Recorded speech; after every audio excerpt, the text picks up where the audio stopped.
Imagínate el encargo. Te dicen, vamos a construir algo monumental, el centro espiritual de todo un pueblo, pero lo vamos a hacer en medio de la nada, en el desierto. Híjole. Y no es un edificio, ¿eh? Es una estructura totalmente portátil, un santuario que tiene que viajar con nosotros. Es un reto de ingeniería, de logística, pero sobre todo de una precisión casi sobrehumana. Cada detalle está dictado. A eso vamos. Hoy vamos a meternos de lleno a descifrar los planos de una de las estructuras más detalladamente descritas de la antigüedad, el tabernáculo del desierto. Y nos vamos a clavar en algo que podría parecer secundario, pero que es la clave de todo: sus cubiertas, su techo. Nuestra fuente principal es el texto de Éxodo capítulo 26, que es de una densidad increíble. Pero para entenderlo a fondo, nos vamos a apoyar en comentarios milenarios, como los de Rashi, Claro. que son como una lupa que desmenuza cada palabra, desde el tipo de hilo hasta el simbolismo de un pliegue. Exacto. La misión de hoy no es solo entender qué se construyó, sino cómo, y lo más importante, por qué cada cosa se especificó con ese nivel de detalle. ¿Por qué no usar una simple lona? No. ¿Qué se esconde en esas capas? Vamos a desenredar este misterio textil. Muy bien, empecemos de adentro hacia afuera, por la capa que verían los sacerdotes. De acuerdo. El texto dice: 10 cortinas de lino trenzado, lana turquesa, púrpura y carmesí. La verdad, cuando lo describes así, se me figura más una pieza de museo que un techo. Totalmente. Y para rematar, menciona querubines. ¿Estaban bordados encima, como un parche o algo así? Aquí es donde los comentarios nos abren los ojos a una técnica que es alucinante. Rashi aclara que no era un bordado sobrepuesto. Ah, ¿no? No, las figuras de los querubines se tejían directamente en la tela. Era una técnica de tejido de doble cara. A ver. Doble cara. O sea, ¿no era como esas telas que por un lado tienen el diseño y por el otro se ven todos los hilos feos y el negativo? Exactamente. Imagina esto, el diseño era perfecto y visible por ambos lados, pero no era el mismo. ¿Cómo? Rashmu da un ejemplo brutal.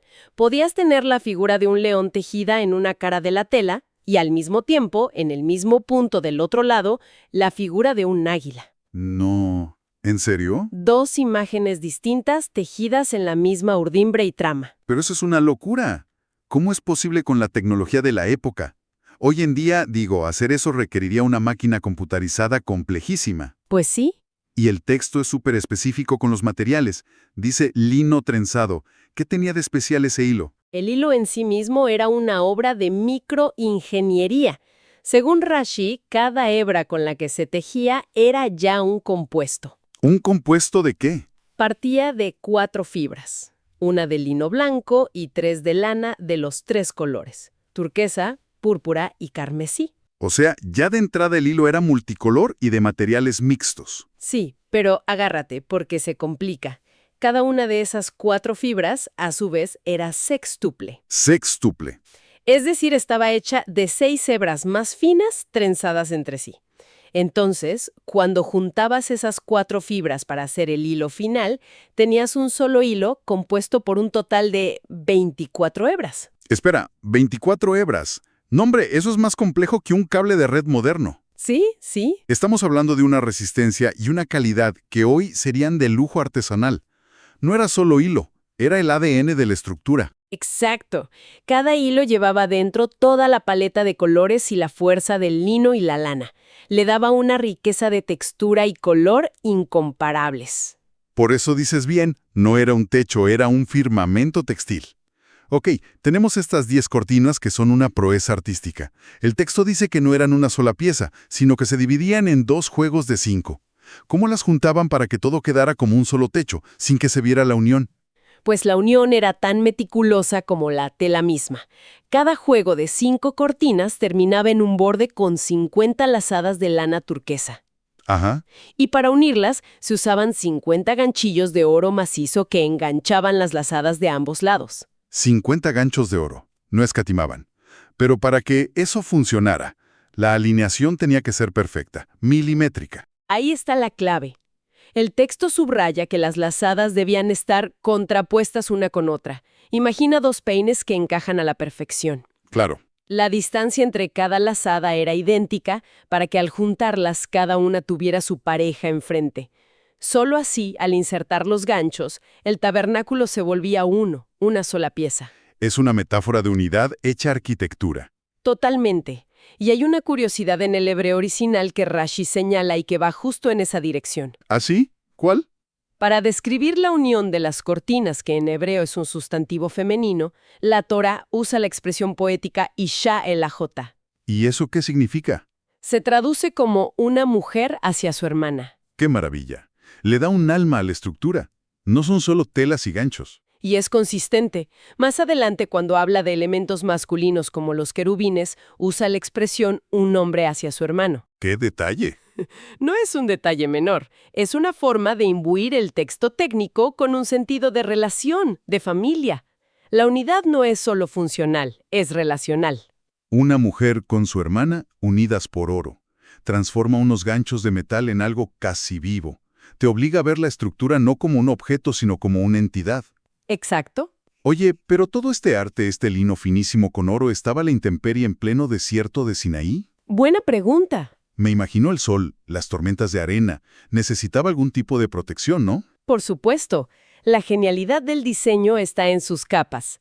Lo que acabamos de describir, el Mishkan, era el alma interior. Ajá. Sobre ella venía una cubierta protectora, una tienda, en hebreo ogel, hecha de un material mucho más rústico y funcional, vellocino de cabra. Pelo de cabra, mucho más resistente al agua y al desgaste. Claro. Y veo que esta capa era diferente. No eran 10 cortinas, sino 11. ¿Por qué una extra?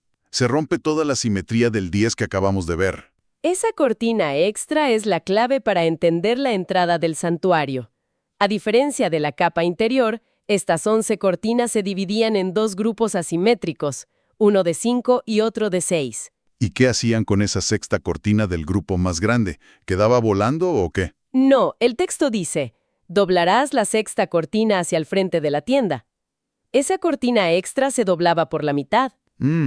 Una mitad se usaba para completar la longitud del techo, pero la otra mitad, de 2 codos de ancho, colgaba doblada sobre la entrada en el lado este. O sea, ¿funcionaba como una especie de toldo o marquesina? Más bien como un velo. La imagen que usa Rashi para describirlo es bellísima. A ver. Dice que era a semejanza de una novia recatada que cubre su rostro con un velo. ¡Órale! Añadía una capa de modestia y separación en la entrada. No entrabas de golpe al espacio sagrado. Este velo creaba una transición, un umbral de respeto. Me encanta esa imagen.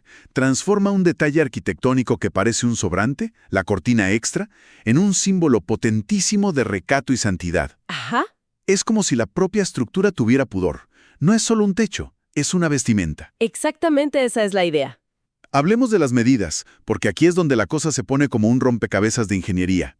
Y antes de enredarnos, mencionas las medidas en codos. Sí. Para que nos demos una idea, un codo es una medida antigua, algo así como la distancia del codo a la punta de los dedos, casi medio metro. Exacto, es una buena aproximación. Entre 45 y 50 centímetros. Así que cuando el texto habla de una estructura de 30 codos de largo, estamos imaginando algo de unos 14 o 15 metros. Como un autobús pequeño. Más o menos. Perfecto. Entonces, la estructura de madera medía 30 codos de largo por 10 de ancho. La primera capa de cortinas, la artística, medía 28 codos y la de pelo de cabra, 30. Los números no cuadran a primera vista. ¿Cómo encajaba todo? Aquí vemos la precisión del diseño. Pensemos primero en el ancho de la estructura, que son 10 codos. Ok. La cortina interior, la de 28 codos, se colocaba atravesada. 10 codos cubrían el techo interior. ¿Qué pasa con el resto? Sobran 18 codos. Me imagino que colgaban por los lados. Exacto, pero con un cálculo preciso. Primero, necesitas un codo a cada lado para cubrir el grosor de los maderos del techo. Claro, el grosor de la viga. Eso es. Ya llevamos 12 codos usados. Nos quedan 16, que se dividen en 8 codos que cuelgan por la pared norte y 8 por la pared sur. A ver si entendí. Si las paredes de madera medían 10 codos de alto, y la cortina solo cuelga 8 codos por cada lado. Ajá. Significa que no llegaba hasta el suelo. Dejaba como un zócalo de madera a la vista, ¿correcto? Correctísimo. Dejaba al descubierto los 2 codos inferiores de los maderos de las paredes. Ah, mira, Y aquí es donde entra en juego la segunda capa, la de pelo de cabra. que medía 30 codos. Es 2 codos más larga que la interior. Precisamente, esos 2 codos de más significan que colgaba un codo extra por cada lado. Ya, Así que, ¿qué pasaba con el zócalo de 2 codos que dejaba la primera capa? claro. Esta segunda capa cubría uno de esos codos, dejando solo el último pedacito de madera a la vista, el que estaba justo pegado a las bases de plata. Diste en el clavo. El último codo, que encajaba en las pesadas basas de plata, que eran los cimientos, quedaba visible. ¡Qué bárbaro! Todo estaba calculado para una cobertura casi total, pero sin que las valiosas telas se arrastraran por la arena del desierto. Ok, todo ese juego de codos es un poco un trabalenguas. En resumen, lo que lograron fue un sistema de capas tipo muñeca rusa, donde cada una cubría a la anterior un poquito más, Ajá, exacto. protegiéndola y asegurando que las telas más finas nunca tocaran el piso. Así de simple. No lo pudiste decir mejor. Y esa misma lógica se aplicaba a largo de la estructura. Ah, ¿también? La capa de piel de cabra con su cortina extra era más larga en total y cubría la parte trasera de la estructura donde la capa interior no alcanzaba a llegar hasta abajo. Era un sistema de traslapes perfecto. Es que suena increíblemente complicado. Digo, ¿no habría sido más fácil, no sé, pintar los madenos o usar una sola lona gigante? ¿Por qué esta obsesión por las capas y los detalles? Porque cada capa tenía una función y un simbolismo. No se trataba solo de tener un techo, sino de crear una morada con distintos niveles de santidad y protección, que fuera a la vez funcional y profundamente significativa. Entendido. Ya tenemos la capa artística interior y la tienda de pelo de cabra. Con eso ya se protegían del sol y de una lluvia ligera. Sí, Pero en el desierto puede haber tormentas torrenciales. ¿Eso era todo? aún faltaban 2 capas más que eran el escudo final. ¿Todavía más? Su propósito era puramente de protección, como el caparazón de una tortuga. Sobre la cubierta de pelo de cabra iba una tercera cubierta hecha de pielas de carnero teñidas de rojo. Piel de carnero roja. Un material resistente, impermeable y además muy visible. ¿Y la última capa? La capa final, la más externa de todas, era de pieles de tejashim. Tehashin. La identidad exacta de este animal se ha perdido en el tiempo. Algunos comentaristas sugieren que era un tipo de mamífero marino, como un delfín o un manatí, cuya piel es increíblemente resistente al agua. Órale. Otros hablan de cueros finos. Lo que está claro es que era el material más robusto e impermeable que tenían. Interesante. ¿Y estas dos últimas capas de piel también colgaban por los lados como las primeras? No. Según los comentarios, estas dos, la de carnero roja y la de tejashim, solo cubrían el techo como tal. Ah, ok. No caían por las paredes. Su función era ser el escudo superior, la barrera definitiva contra el sol abrasador y las lluvias. Entonces es una estructura de 4 capas. De lo más delicado, espiritual y artístico en el interior, visible solo desde dentro, Ajá. pasando por la lana funcional y terminando en las pieles rudas y protectoras expuestas al mundo, cada capa con su propia misión. Exacto. Haciendo un recuento, el viaje ha sido increíble. Empezamos deshebrando un hilo de 24 hebras con querubines tejidos a 2 caras. Algo que sigue siendo un reto tecnológico. Sí, pasamos a la unión perfecta con ganchillos de oro, simbolizando una relación casi familiar. Luego subimos a una tienda de pelo de cabra con ese velo de recato en la entrada y acabamos con 2 capas de pieles protectoras. Todo calculado. Cada medida, cada material, tenía un propósito práctico y otro simbólico. Así es. Todo se ensambla en un sistema coherente.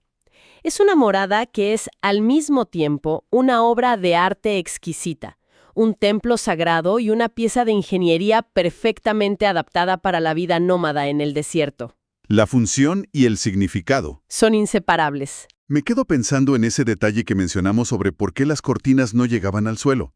La explicación práctica es obvia, para que no se arruinaran. Claro. Pero los comentarios le dan una vuelta de tuerca. Dicen que la Torá enseña aquí una lección de conducta correcta, que el ser humano tiene la responsabilidad de cuidar lo que es bello. Una lección de pragmatismo divino. Exacto, y eso nos deja una reflexión para el final. Al diseñar algo para un propósito elevado, sagrado, ¿cómo lo equilibramos con la sabiduría práctica de cuidarlo en el mundo real? Buena pregunta. ¿Qué nos dice este pequeño detalle arquitectónico sobre la relación entre lo divino y lo pragmático, entre la aspiración espiritual más alta y la simple necesidad de mantener las telas fuera del lodo?